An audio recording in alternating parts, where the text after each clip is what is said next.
This episode is brought to you by Padaris, empowering transport planners everywhere. See padaris.com/podcast for details.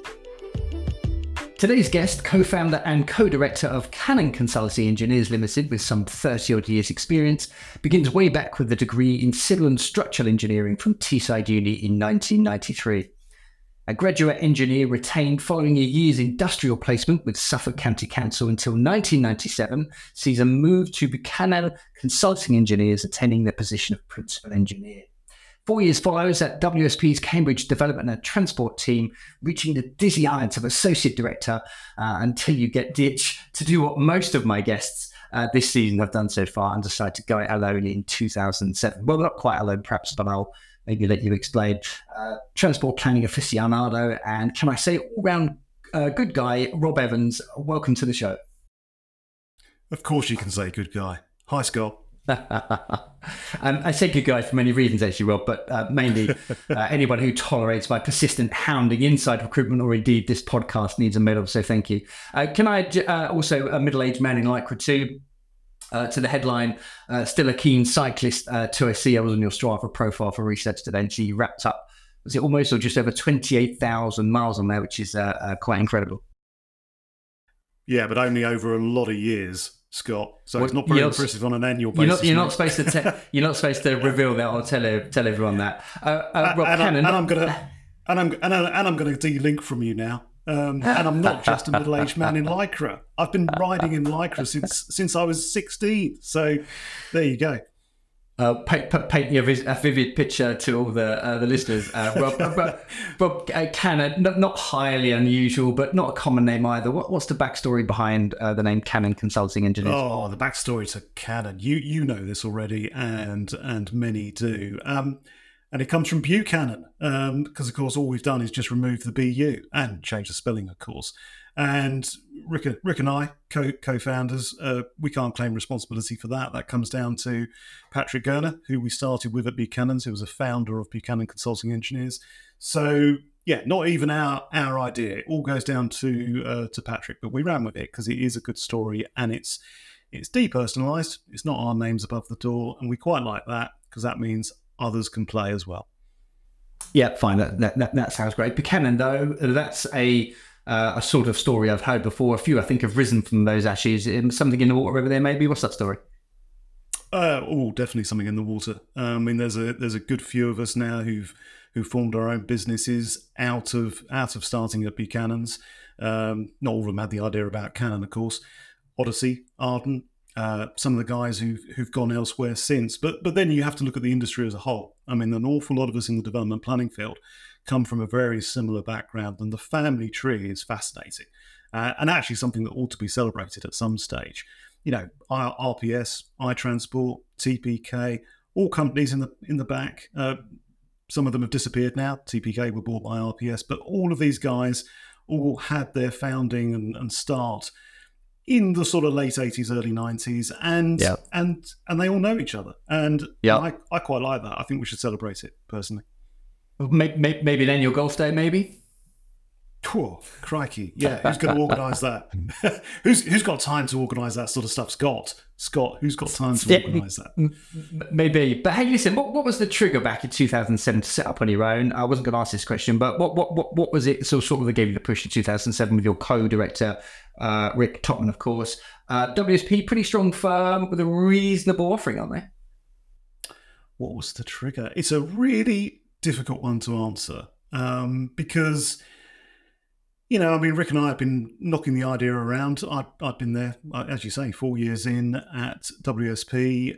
Very, very, very good company. Really, really good. Very small at the time. I mean, WSP back in 2007, which I've done quite a lot of work with the chief exec as part of something called Task Force. And, you know, we were looking ahead and we were looking at the future, and everyone was saying we want to be 10,000 strong. Look at them today. I mean, what are they now? 70,000 plus, I think. Yeah, global, phenomenal. Global yeah, entity. absolutely phenomenal what they've done. So what makes you want to come and start your own business? Well, these opportunities don't come along very often. And the catalyst was Patrick, who I mentioned earlier. Patrick had the idea of setting up. They'd sold Buchanan Consulting Engineers to Capita, yes, another one of the many acquisitions that have taken place. Capita, another very, very large multidisciplinary group. And he came along, Rick and I were having similar ideas on our own, and he'd already made the first steps. Registered the company name, classic example. Had decided he wanted a small company ethos again, very like Buchanan's when they started. So it sort of was I don't know, it wasn't even a question to answer. Why shouldn't we do it? Why did we do it? Still, Rick and I couldn't tell you to this day, but very glad we did. We didn't have a crystal ball at the time. Scott, we've spoken about this. We didn't know the recession was coming or the global crisis, but that was actually probably a blessing in disguise, given how hard a lot of the bigger companies were hit. Yeah. Does having an outright faith in your ability also help? Did you know that technically you were strong enough to not just lead a team, but actually start and grow a business, which of course, money or income, cash flow, the lifeblood of any business? Did you know that you could go out there and do it, or was that kind of let's just go for it and see what happens? I think we didn't overanalyze that. I think if we'd, I'd been preparing business plans in WSP as a unit manager in the company, so I was aware of all the vagaries of P&Ls and how these things actually worked and what you need to do, which is actually sell time to clients.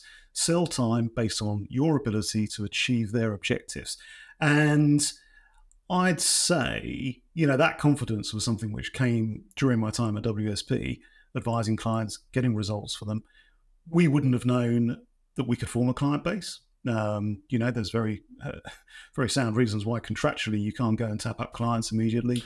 Yeah, of course. And we would never advocate that. But they do come. They like you. And this is where personal relationships come in really in business. And yeah, self-belief is one thing, being able to deliver, but also forming relationships with your clients. We have the old adage, they actually become friends and mates. And yeah, of course. Yeah, you might not socialize outside of work, but what you do for them is because you like them, they like you, and you want to achieve that objective. So relationships are key. Belief in your own abilities, but also belief in relationships. Yeah, that's great. Rob, everyone seems to know you, though, or at least heard of you in some capacity, or knows your work, especially anywhere east of Cambridge or East Anglia, or certainly in the southeast. Have you sort of carved a particular niche sort of in this area where you're based, or has that been intentional? That's a really interesting question.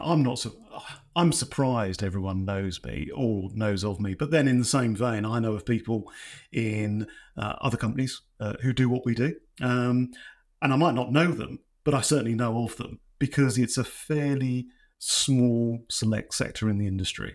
And the smaller companies are all out there doing it. They're all out there delivering. So you get to know people and projects, or even through projects. Carving out a niche in this corner of the country, I'm from East Anglia. I went away up north to college. I've worked around the country in various ways, with both Buchanan's being based in London.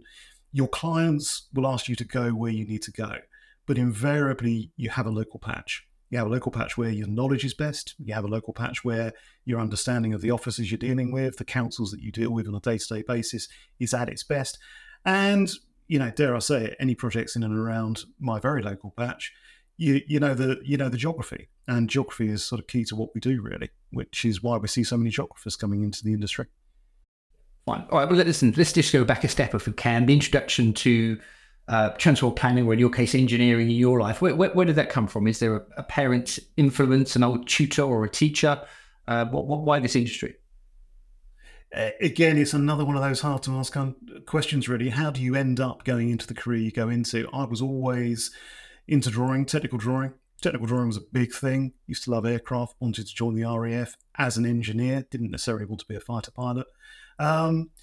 And you find yourself doing those sorts of subjects and focusing on those sorts of subjects. And if I said one thing, and I think I said it in all my university interviews, and it's a great icebreaker, Legoland. You loved building stuff as a kid. Lego was just the greatest toy in the world, in my view. And believe it or not, you get to do it for real. So it's a really strange mixture of things. And civil engineering, course, wanted to be a structural engineer in reality, wanted to design the next shard, wanted to do amazing stuff. And if there was one experience, Scott, it was going on site. And that was before I started my civil engineering degree course. I was still at sixth form. Going on site when they were building Stansted Airport. So Stansted Airport that we see today. Going on site when they were building it and being shown around as part of a group of people from RAF Wethersfield, the United States Air Force Base at the time. Bunch of people, Society of American Military Engineers. How random is that? I was being shown around and being talked to by Norman Foster, the architect, and that sort of contact is pretty inspirational, actually, and pretty exciting. So, whilst I've never designed an airport, I would love to. That's a specialism, but that was pretty founding. Yeah. So, what was that kind of just seeing it all sort of come together at sort of ground level, let's call it, kind of that being designed, developed and built, I guess. Was that kind of your inspiration? You thought, no, maybe structures is not for me, more civil infrastructure? I tried my hand at structures. I mean, when you're a graduate in a local authority in those days, the local authorities had their own in-house consultancies. Great place to learn your trade. Really, really well-administered training plans, ICE to the letter, and you did experience in everything. So we were out on site, we were doing road design, and we were doing structural design. So I've designed a few structures in my time.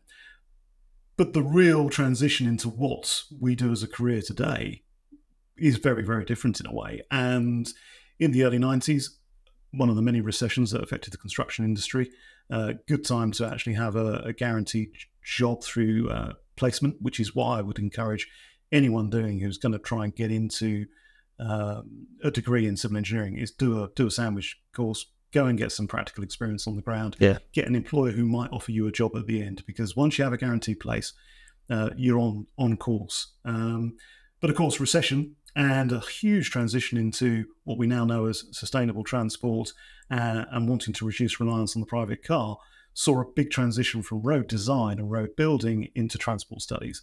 And we started doing transport studies in the county council, looking and examining issues and problems, looking at the policy direction. How can we achieve things in a different way? And let's face it, we're still doing it today. And a lot of what they did back in the mid-90s with the Transport White Paper, responding to climate change, Kyoto Conference, various other different things that have taken place, we are still battling those challenges now. With varying degrees of success, but I like to think there's been more success than not. Good. Rob, great introduction. Thanks very much for that. Let's move forward and ease you in gently, if we can, with perhaps your current view of development planning. Is it all still making sort of sense out there? Maybe you can give us an insight or an idea into your biggest, I don't know, your frustrations daily, maybe that you see that's going on. I think as a technical exercise and as an exercise in understanding the policies we're trying to achieve, what we're required to do, as I mentioned sustainable development earlier, we understand it full well. I think in terms of the environment we're working in currently, and this is predominantly planning, so this is actually working in the planning context, working in development planning, getting planning permission for schemes. I think the biggest challenge that we've got at the moment, and it's been happening over the last 5 to 10 years, and is really ramping up now with a general election on the horizon, is the politicking. It's politics at every level, and it's also the attitude towards new development and new growth. Not from everybody, hasten to add, and there are a lot of authorities out there who are promoting growth, a lot of politicians, local politicians who are promoting growth, but the politicking within our environment is overshadowing everything, and it is a challenge. It's a challenge for everybody. It's a challenge for our clients. It's a challenge for the local authorities. It's a challenge for the officers in the local authorities and advising their local politicians. So it's really become very invasive and quite difficult to deal with in many respects, which has led to a whole new set of skills, as you and I have discussed many times when we've been looking for candidates, a whole new set of skills to actually exploit and explore. Politics aside, though, what's maybe some of the most common problems that you're up against, sort of more day-to-day, though, within transport planning today? Well, something that your other interviewees will say over the first season, resourcing is an issue. Resourcing, not just with us and in the private sector, actually out there in local authorities. Actually, the poor guys who are out there receiving the work that we're putting in and receiving our phone calls and being bombarded with our information as we try to achieve what we need for our clients. Resourcing is a real problem, and I have a lot of sympathy for local authority officers and the pressures they're under. And, the sort of pressures they're under that we don't get directly. Politicians ring them up, local people ring them up, members of the public ring them up. They are effectively the front line. So actually it's working through that collectively, making sure we can give them the information and the evidence and communicate it as effectively as we can to make their roles easier, to allow us to inform those that are making decisions.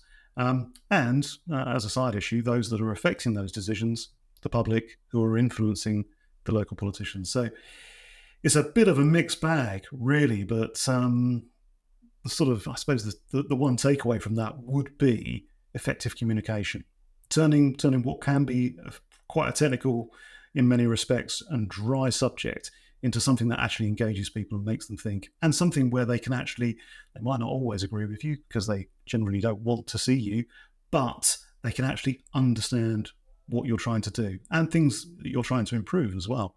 It's not all negatives. Quite a lot of positives come out of development which aren't well celebrated and certainly aren't described enough or explained enough to normal people. Yeah. Is that, I guess, one of the traits you look for then, perhaps within a transport plan today? Good, if not excellent, sort of communication, knowing what we're now up against in this industry. Yeah, definitely communication, but also a desire to communicate. You've got to want to actually talk to people. And I mean talk to people in every way that we do, emails being incredibly prevalent, but you've actually got to want to talk to people, and you've got to want to try and explain and communicate. And that's pretty necessary. It doesn't mean you have to be an extrovert. I'm an introvert by nature. But our role requires us to want to explain and actually having a desire to explain. So, yeah, that's the key thing we look for now. Yeah, that sounds great. The technical skills are all trainable, but that desire to actually get out there and solve problems, that desire to actually communicate, that desire to take on that challenge, and even if the person isn't listening to you, find another way of letting them understand. It's a bit of I don't know whether it's a gift naturally or whether it can be trainable. But it's one of those things which you either got to want to do it or not. We can't hide. We are perversely in the public eye, and more so now than we've ever been before, because we are required to consult. It's a really interesting dynamic, and nothing in your formal education degrees, as I say, I did an engineering degree, and certainly that wasn't mentioned there.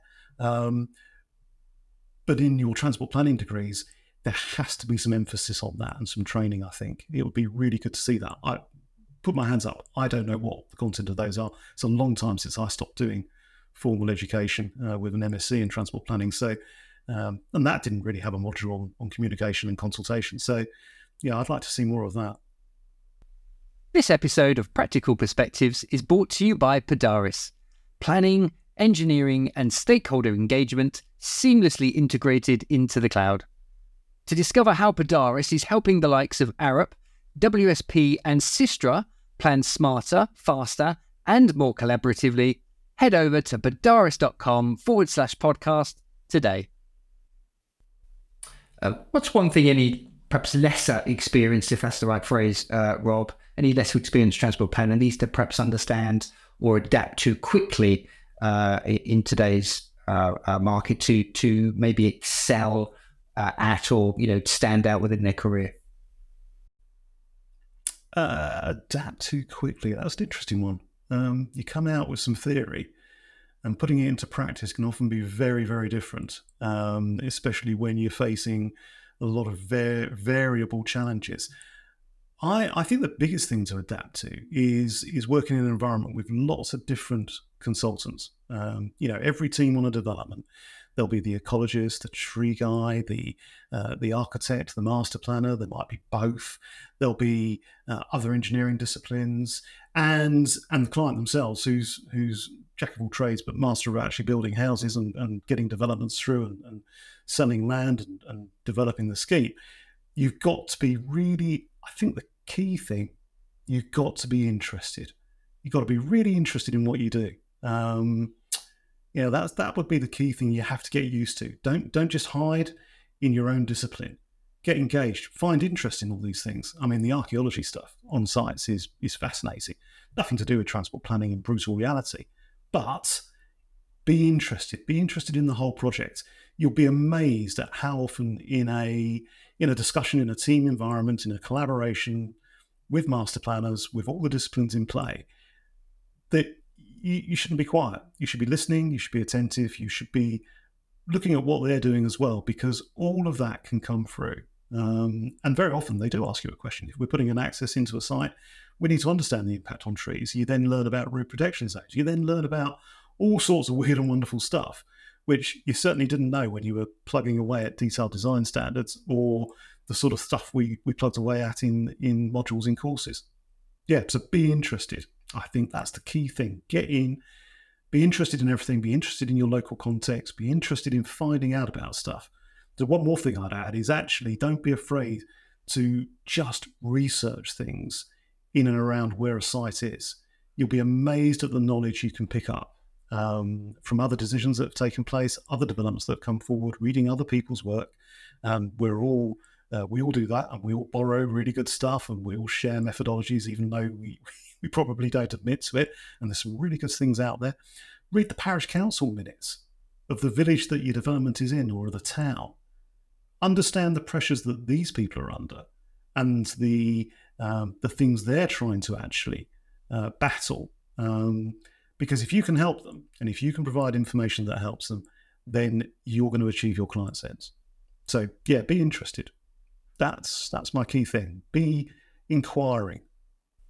Yeah, Rob, it's really fascinating, and perhaps one of the reasons you're on this podcast to share that information. I hope a lot of people listen to this because that's really fascinating. Rob, let's move on. When you share perhaps some of the softer skills that I should be learning right now in transport planning, if I was a graduate assistant or transport planner, what other skill sets perhaps do you look for when hiring or that you'd want to see developed within your team? We've already touched on it a couple of times. A desire to communicate. It's not something that always comes naturally, especially if you're coming from an engineering background. You'll be very much focused on the technical side of the work. When you're actually interfacing, and this is where Microsoft Teams meets and Zoom meets, and actually being able to meet people and bounce off them is really important. Remember, you can cut 10, 15, 20 emails out of a string if you get to the nub of the issue very quickly through a conversation. And that is quite important, especially when time is money for everybody, most importantly our clients. And especially when you want to pick their brains. They might actually have the solution. You might only get to the solution by actually talking to each other or meeting with people. And yeah, so emails, scourge of ours, very necessary, essential, scourge of what we do in many respects. Very enabling, but also very disabling. I've done a piece of work, I've sent my email, that's it.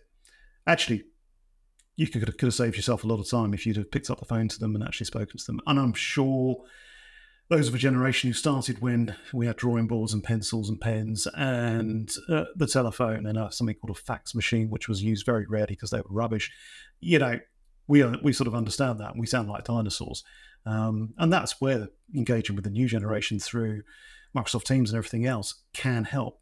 Still think sitting down in a room together around a piece of paper, around a plan, around a screen, looking at the same geography on Google, thank goodness for Google, and Google Street View, is still the most effective thing. Bouncing ideas, brainstorming, interacting. Yeah, fine. Rob, the purpose of the show is, of course, to extract the experience or knowledge, somehow distill that in bite-sized takeaways, practical perspectives. Okay, it's the name's in the title. Talk to me about a topic. I mean, if I really had to press you, where you feel you could offer the most valuable advice or value for our listeners, where would you go? Me personally, and something I quite enjoy, and it's probably come through already in a number of the answers, public consultations.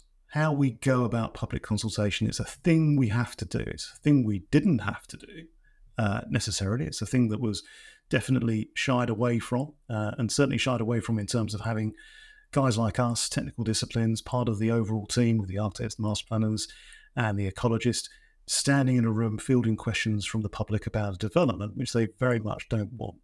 Public consultation is something you sort of grow to enjoy, and you go to enjoy it through overcoming what can be some quite bad experiences. I remember standing in a rugby club hall in Stowmarket with 500 people, 100 people in a queue in the rain outside, 500 people turned up over the course of an evening, and it was monumentally a negative and anti-development experience because the planning system doesn't engage particularly well. This was an allocated development for 800 dwellings.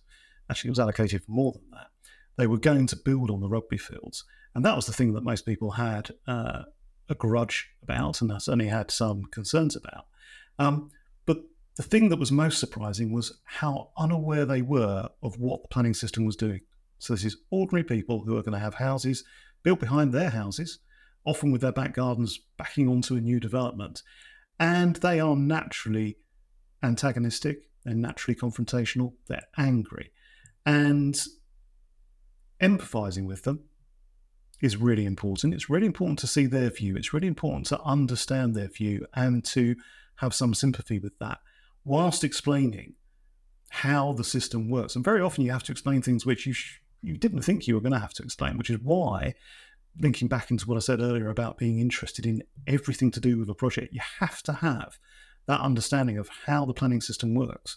And you have to be able to explain an awful lot of different things before you even get onto your expert knowledge, if you like, your actual knowledge about cars and traffic and junctions and improvements and footways and cycleways and what you're going to do to integrate a development and into an existing fabric of a town or a village, and how you're going to mitigate effects and the benefits that are going to come from new bus services if there are any, and all of that.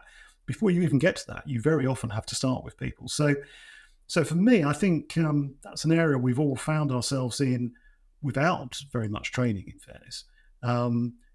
Often flying by the seat of your pants because you don't know what question you're going to get asked, very like doing this. And very often, you've just got to think on your feet and you've got to relate to people. So again, be interested. It's why I said, go and do some research. Read what the parish council are concerned about. Read what local councillors have been saying in other sites, other areas. Understand where the local authority stands with respect to a site. Understand all about the local plan context, if there is a local plan context, and very often there isn't. So you've got to be able to relay that. Why do we need all the houses we need? Do some reading in the wider press. I mean, at the moment, it's rife with it. Listen to what Michael Gove is saying. Listen to what Keir Starmer is saying about pro-growth, pro-development, getting houses that are affordable for people, getting them into their own homes. Have some answers about that sort of stuff, because invariably people will soon move away from just talking about cars and traffic lights. They want to know about the school run. Why is the school run a thing? The unintended consequence of people being able to choose where the children go, and the only means to get there is actually them driving them there, especially if they're out of catchment. So have some really broad answers. You will be surprised at where the questions come from and what topics they pick up. And don't be afraid. Don't be afraid to engage. And it isn't personal. The best example we had, I think, was a public consultation. There was a great parish council. They were concerned. They were obviously angry. They'd had a number of developments over the years. They had particular issues that they were concerned about related to safety of kids walking to school. They had a high school actually in the village. And it's very important to understand all of that. Now, I'd stood at where kids were crossing a main road, an A road, with no crossing facilities to get to a local shop on the way to school. I'd stood there next to the deputy head of the school, who was out policing the kids and shouting at them at the top of his voice to get back across the road and not to go to the shop. And those are very real and live problems that we get presented with that we can find solutions to. And the parish just your willingness to talk about this stuff and know about their environment is a really good way of opening the conversation. And to say that scheme, or the scheme we were working on, we felt massively enthused by the positive engagement and what we were getting out of it, and what we could do to help assist with these issues, and also what we could do to raise their concerns and issues with the local authority. Because very often they think they've been communicating them, and they think the councillors have been trying their best to communicate them, but very often it isn't hitting home. So we can be another voice in that conversation. And all for positiveness, all for actually doing good. Okay, we're there to build a development. Let's not get away from it. We're there to do our client's bidding. But there's no reason why it can't be done in as nice and sympathetic a way as possible, and picking up on people's concerns. That infuses me, to be honest. That's an area which I enjoy. Maybe I just like talking to people, Scott. Not you, Nathan.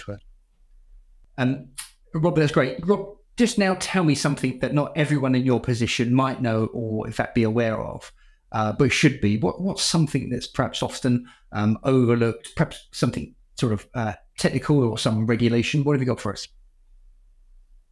God, of course, everyone in my position, Scott, knows what they need to know to get the job done. It's a very difficult one to say because, my peers, my peer group, the guys I know of who are doing what we do in the industry, they're all nailing it, and they're nailing it very well. So they know what I'm going to say. And that's getting the basics right. That's actually just concentrating on doing the silly little things, making sure you've got enough space to build the blooming thing, making sure you've actually done the simple things. When you get to appeal, and you'll be interviewing people who've got more appeal experience than me, very often the things that trip you over are when you've got away from the highfalutin issues and you've got away from the stuff which has more political weight.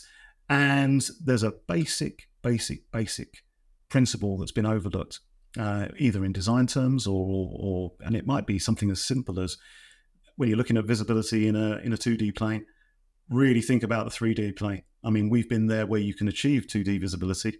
Visibility displays that is at a junction. Very simple thing to achieve. We've all got standards. We all know what we need to do.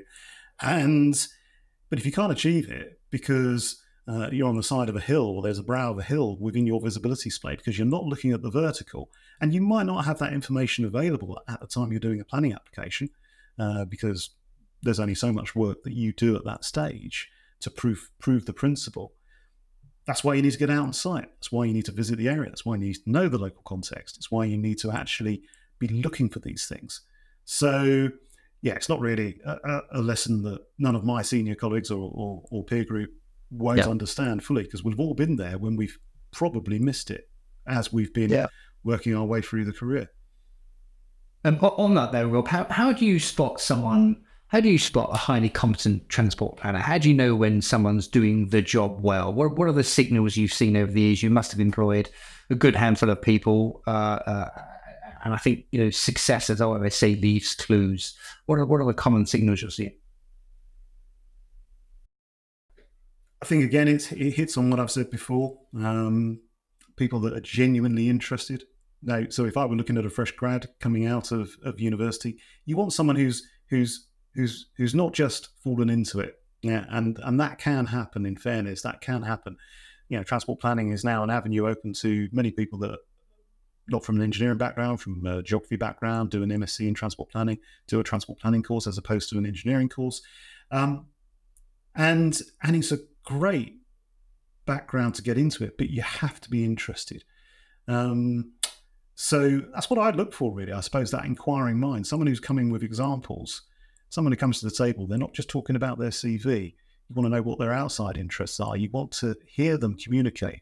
I keep mentioning communication. It's sounding a bit boring, but you want them to ask questions. You want them to be genuinely interested in everything you do and want to know that. Not only that, I think there's an element of competitiveness. Some of the guys we've employed who are really, really, really good are actually really competitive. They want to be right. They want to get the right answer. They want to show everyone they've got the right answer. It's a strange thing. I was trying to think of the phrase. No one likes a clever dick. But actually, it's clever dicks who get it right and get it done and actually achieve our clients' objectives. So yes, everyone does like a clever dick. We want people who want to get the right answer, and not being afraid to say things to clients when confronted with a site. You might get asked about a field in the middle of nowhere. You might get asked about something which cannot be achieved. Do not be afraid to actually give bad news. Then you can work towards a solution, if there is one. Then you can think out of the box. Then you can think about how you solve a problem. But if someone doesn't want to hear that there is an issue, people can go an awful long way down the line of promoting a site without being told that it's actually a bit of a lemon. So don't be afraid to give advice. Giving advice is fun. Giving advice is using your expertise. You're the guy they're asking. So that's what you want. You want that person who really wants to learn. And as I say, who's interested in what everyone else is doing. I mean, you might get more too interested at times, but it makes for a better working environment. And certainly I think it makes for you having a more rewarding career. I think we're 16, 17 years in. What does the future hold next for Rob and Canon Consulting Engineers? Rob and Rick and Canon Consulting Engineers, well, we're in for, I won't say I'm in for another 17 years, but we've certainly got to get through this current period. We all know it's hard out there. We all know we're entering another recession. Interest rates are high, house sales have fallen off a cliff, developers are suffering profit falls. I've been through 3 of those now in various guises. COVID was a weird manufactured recession of its own sort. We're going to get through this. We're going to bolster the business. We're going to think about how we develop our skills in this environment. I think we've got a good start. I think the politics isn't going to go away. We need to think about all of that and how we communicate things. We all know what we've got to do by the book. We all know net zero is upon us and sustainability is absolutely essential. And that's going to direct where development should go. So, there's going to be a really, really, really important role to play in integrating all this. And that's where we go next, really. We go there, we carry on doing the good work that we're doing. I reckon there's a 5-year horizon where I'm not necessarily going to be sitting in this chair. I'll certainly be around the business. There'll be others who are taking Canon forward, which is why it's good that we're not Evans Topman Consulting, ETC. That was one of the first names we came up with. It's good with Canon because anyone can be in this seat, in this company, in reality. Looking forward to the succession, really. Rob Evans, Canon Consulting Engineers, thank you so much. That's right, Scott. Thank you. Thanks for listening. Today's episode of Practical Perspectives has been proudly supported by Padaris, the trusted toolkit empowering transport planners everywhere to plan faster, smarter, and more collaboratively.